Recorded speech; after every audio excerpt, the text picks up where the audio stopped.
I'm Joe Catalano with an AM Quincy news update for Thursday, May 23rd.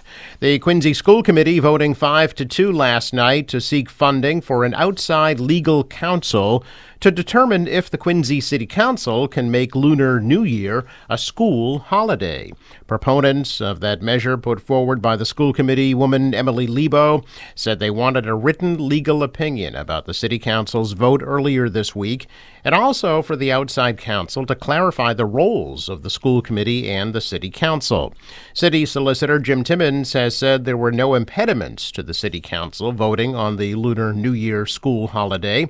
Timmons had previously said the council did not have the power to create a city-wide holiday, so at-large Councilor Nina Liang amended her proposal to create the school holiday instead. School Superintendent Kevin Mulvey estimated that an outside legal counsel would cost no more than $5,000. Mayor Thomas Koch and Courtney Perdios voted against seeking outside legal counsel. Now, following an extended abatement period, City has begun demolition on two publicly owned buildings on Hancock Street in Quincy Center. It's one of the next steps in the downtown redevelopment, making a pedestrian connection to McConville Way and facilitating two major private developments on adjacent properties. Demolitions expected to continue into early June, and there will be intermittent impacts to traffic on McConville Way. The two adjacent buildings are at 1455 to 1463 Hancock Street, were most recently occupied by a Taekwondo studio and a coffee shop, both businesses relocated elsewhere in Quincy Center. Two elderly women were robbed near the Wollaston MBTA station in Quincy Tuesday afternoon.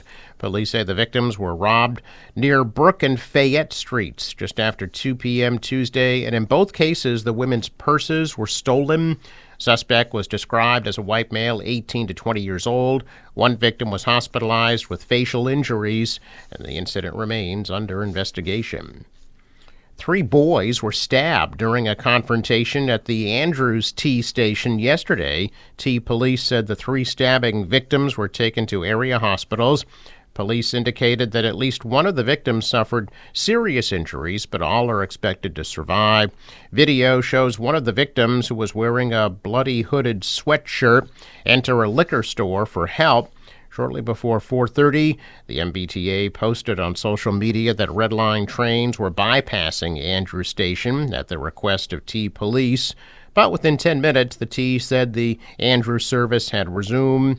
Police have detained a number of possible suspects in connection with those stabbings.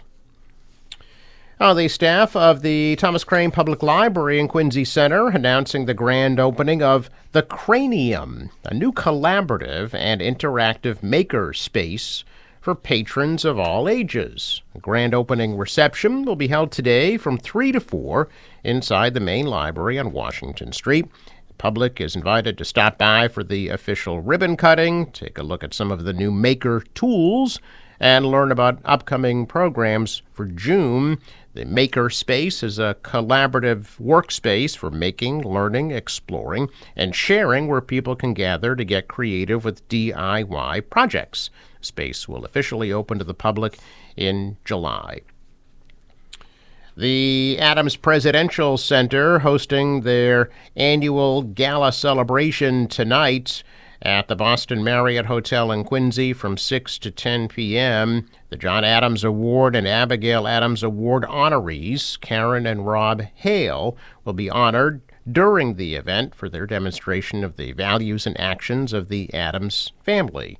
The Presidential Center Gala is a celebration of civic engagement inspired by the values and actions of the Adams family, convening more than 550 businesses, civic, and nonprofit leaders from across the state and the nation.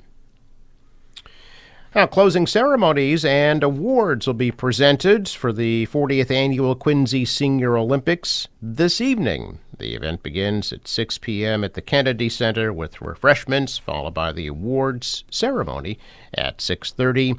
More than 250 athletes participated in this year's Senior Olympics. A check of business news this morning, and stocks retreated. The Dow fell 201 points. The Nasdaq dropped 31. The S&P dropped 14. Asian stocks are mixed.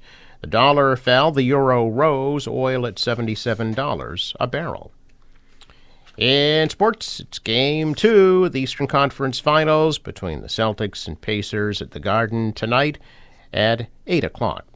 The Red Sox swept the Rays in Florida with an 8-5 victory last night. They'll be back home tomorrow night at 7:10 at Fenway against Milwaukee.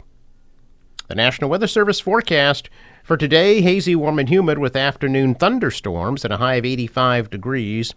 Tonight, some muggy and some patchy fog, low of 64. Partly sunny tomorrow, drier, high of 83. Sunny and pleasant on Saturday, high of 80. And partly sunny, 80 on Sunday. The marine forecast calling for 1-foot waves, southwest winds at 10 knots, high tide 12:17 p.m. Sunrise 5:15, sets at 8:06. A traffic note: Fore River Bridge scheduled to open at 3 p.m. I'm Joe Catalano with an AM Quincy news update for Thursday, May 23rd.